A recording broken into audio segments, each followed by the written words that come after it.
हाँ, वैसे तन्ना इतना भी नहीं बेरा दुनिया का था जितना तू दिखावा करया करे। अब मैंने क्या कह दिया?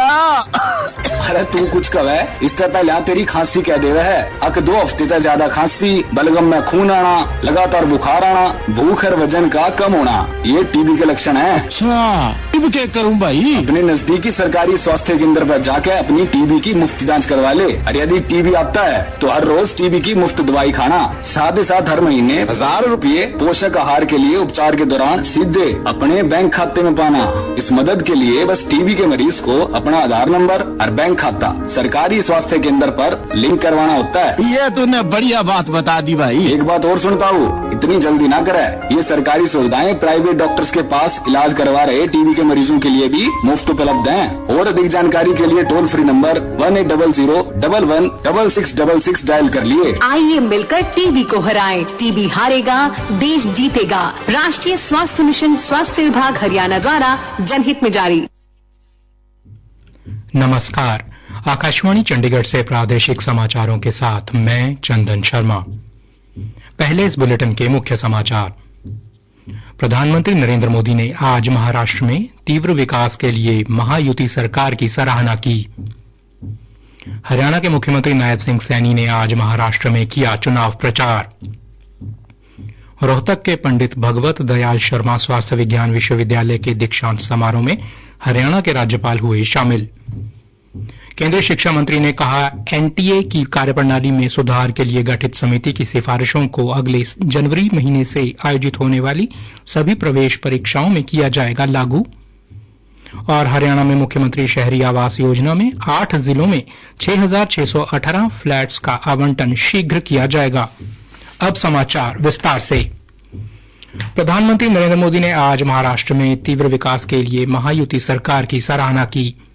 चंद्रपुर जिले के चिमूर में एक चुनावी रैली में उन्होंने कहा कि ये महायुति सरकार के प्रयासों का परिणाम है कि महाराष्ट्र पिछले 2 वर्षों से सबसे अधिक प्रत्यक्ष विदेशी निवेश वाला राज्य बना हुआ है। मुख्यमंत्री नायब सिंह सैनी चुनाव प्रचार के लिए महाराष्ट्र के दौरे पर हैं। इस दौरान उन्होंने आज मुंबई में एक प्रेस वार्ता कर प्रधानमंत्री नरेंद्र मोदी के नेतृत्व में सरकार ने आम लोगों के जीवन को सरल और सुगम बनाने का काम किया है के बारे में बताया। जनता का भाजपा की नीतियों में विश्वास निहित है और हाल ही में इसका फल हरियाणा में देखने को मिला, जहां पार्टी ने लगातार तीसरी बार सत्ता में वापसी की। विकास की गति को तेज करती है, आम लोगों के जीवन को सरल और सुगम करने का काम ये भारतीय जनता पार्टी नरेंद्र मोदी की सरकार डबल इंजन की सरकार करती है कि हरियाणा के अंदर बहुत बड़े मार्जिन के साथ तीसरी बार सरकार बनी है। मोदी जी ने हर वर्ग के लिए काम किया है। अभी पिछले 2024 से पहले लोकसभा के अंदर नारी शक्ति वंदन बिल ला करके नरेंद्र मोदी जी ने 33% का अधिकार महिलाओं को देने का किया है। उन्होंने कांग्रेस पर झूठे वादे करने का आरोप लगाते हुए कहा कि झूठ लंबे समय तक नहीं चल सकता, इसलिए हरियाणा में लोगों ने कांग्रेस को नकार दिया। महाराष्ट्र में भी लोग कांग्रेस को नकार कर भाजपा के विकास के साथ आकर खड़े होंगे। रोहतक के पंडित भगवत दयाल शर्मा स्वास्थ्य विज्ञान विश्वविद्यालय के चतुर्थ दीक्षांत समारोह आज आयोजित किया गया। इसमें राज्यपाल बंडारू दत्तात्रेय ने बतौर मुख्य अतिथि शिरकत की, जबकि सशस्त्र सेना से चिकित्सा सेवाओं की महानिदेशक आरती सरीन विशेष अतिथि के तौर पर मौजूद रहीं। इस दौरान 5806 उपाधि और 32 पदक प्रदान किए गए।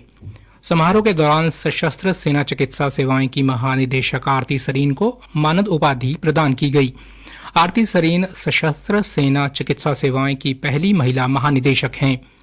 राज्यपाल ने उपाधि पाने वालों को शुभकामनाएं देते हुए कहा कि आज से स्वास्थ्य सेवाएं में एक नए युग की शुरुआत हो रही है। उन्होंने भारत में चिकित्सा सेवाओं और शिक्षा के समृद्ध इतिहास पर भी प्रकाश डाला।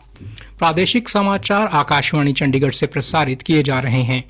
हमारे राष्ट्रीय बुलेटिनों और ताज़ा समाचारों के लिए आप हमारी वेबसाइट newsonair.in पर लॉगिन कर सकते हैं।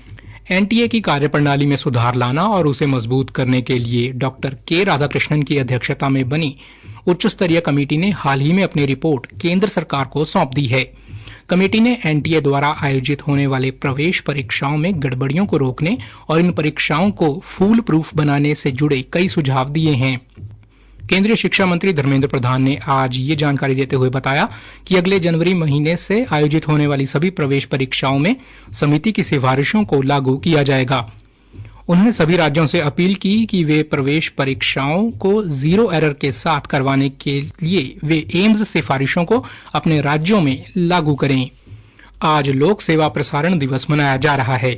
1947 में दिल्ली स्थित आकाशवाणी के स्टूडियो में राष्ट्रपिता महात्मा गांधी के एकमात्र आगमन की याद में हर साल ये दिन मनाया जाता है।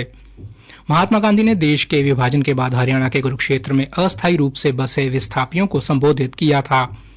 इस अवसर पर आज आकाशवाणी दिल्ली के परिसर में एक विशेष कार्यक्रम आयोजित किया गया। हरियाणा में मुख्यमंत्री ग्रामीण आवास योजना के अंतर्गत 2 लाख लोगों को घर मिलेगा। इस योजना का उद्देश्य प्रदेश में गरीब परिवारों जिनके पास अपना घर नहीं है उन्हें आवास हेतु प्लॉट प्रदान करना है। हरियाणा सरकार द्वारा इस योजना के तहत जमीन से वंचित योग्य प्रार्थियों को गांव में 100-100 वर्ग गज के प्लॉट दिए जाएंगे। इस संबंध में हाउसिंग फॉर ऑल विभाग के महानिदेशक जे गणेशन ने विभाग के अधिकारियों के साथ बैठक कर आवश्यक दिशा निर्देश दिए। उल्लेखनीय है कि बीते शुक्रवार को ही मुख्यमंत्री ने इस संबंध में उच्च अधिकारियों के साथ बैठक की थी, जिसमें विकास एवं पंचायत मंत्री कृष्ण लाल पंवार और शहरी स्थानीय निकाय मंत्री विपुल गोयल भी उपस्थित थे। इस बैठक में मुख्यमंत्री ने निर्देश दिए थे कि जहां ये 100-100 गज के प्लॉट दिए जाएं, वहां पक्की सड़कें, बिजली, स्वच्छ पेयजल, स्ट्रीट लाइट, सौर ऊर्जा पार्क और ओपन ग्रीन स्पेस जैसी सभी भौतिक सुविधाएं सुनिश्चित की जाएं। बैठक में जानकारी दी गई कि मुख्यमंत्री शहरी आवास योजना के तहत फ्लैट लेने हेतु पंजीकृत आवेदकों को पहले चरण में 8 जिलों में निजी डेवलपर्स द्वारा EWS श्रेणी के लिए बनाए गए 6,618 फ्लैट्स का आवंटन भी शीघ्र करने का निर्णय लिया गया है। इसके अलावा सेक्टर 23 जगाधरी में मुख्यमंत्री शहरी आवास योजना के 2000 लाभार्थियों को मकान निर्माण शुरू करने हेतु प्लॉट का कब्जा दिया जाएगा। हरियाणा शहरी विकास प्राधिकरण द्वारा यहां सभी भौतिक सुविधाएं उपलब्ध करवा दी गई हैं। भारतीय जनता पार्टी सदस्यता अभियान को प्रभावी बनाने के लिए प्रदेश बीजेपी अध्यक्ष पंडित मोहन लाल बड़ौली जिलेवार प्रवास करेंगे। प्रवास कार्यक्रम 13 नवंबर से 21 नवंबर तक चलेगा। सदस्यता अभियान के प्रदेश संयोजक वेदपाल एडवोकेट ने कहा कि 13 नवंबर को प्रदेश अध्यक्ष पंडित मोहनलाल बड़ौली का प्रवास कार्यक्रम नूंह जिले से शुरू होगा। प्रदेश अध्यक्ष उस दिन पलवल और फरीदाबाद में भी प्रवास करेंगे। इसी तरह 14 नवंबर को रोहतक, जींद, सोनीपत में, 15 नवंबर को गुरुग्राम, रेवाड़ी, महेंद्रगढ़ में, 16 नवंबर को दादरी, भिवानी, झज्जर जिले में प्रवास होगा। उन्होंने बताया कि 17 नवंबर हिसार, सिरसा, फतेहाबाद, कैथल में प्रवास कर सदस्यता अभियान को प्रभावी बनाने के लिए कार्यकर्ताओं में जोश भरेंगे।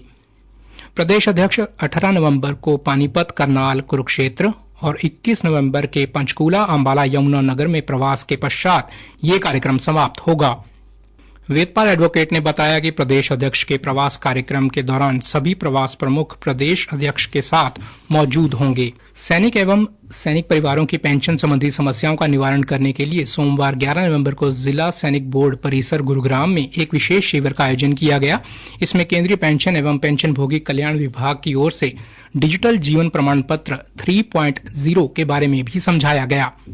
ये कार्यक्रम रक्षा लेखा विभाग के वरिष्ठ लेखा अधिकारी घनश्याम कुमार की अगुवाई एवं दिशा निर्देशन में आयोजित किया गया था। अंत में मुख्य समाचार एक बार फिर से। प्रधानमंत्री नरेंद्र मोदी ने आज महाराष्ट्र में तीव्र विकास के लिए महायुति सरकार की सराहना की। हरियाणा के मुख्यमंत्री नायब सिंह सैनी ने आज महाराष्ट्र में किया चुनाव प्रचार। रोहतक के पंडित भगवत दयाल शर्मा स्वास्थ्य विज्ञान विश्वविद्यालय के दीक्षांत समारोह में हरियाणा के राज्यपाल हुए शामिल। केंद्रीय शिक्षा मंत्री ने कहा, एनटीए की कार्यप्रणाली में सुधार के लिए गठित समिति की सिफारिशों को अगले जनवरी महीने से आयोजित होने वाली सभी प्रवेश परीक्षाओं में किया जाएगा लागू।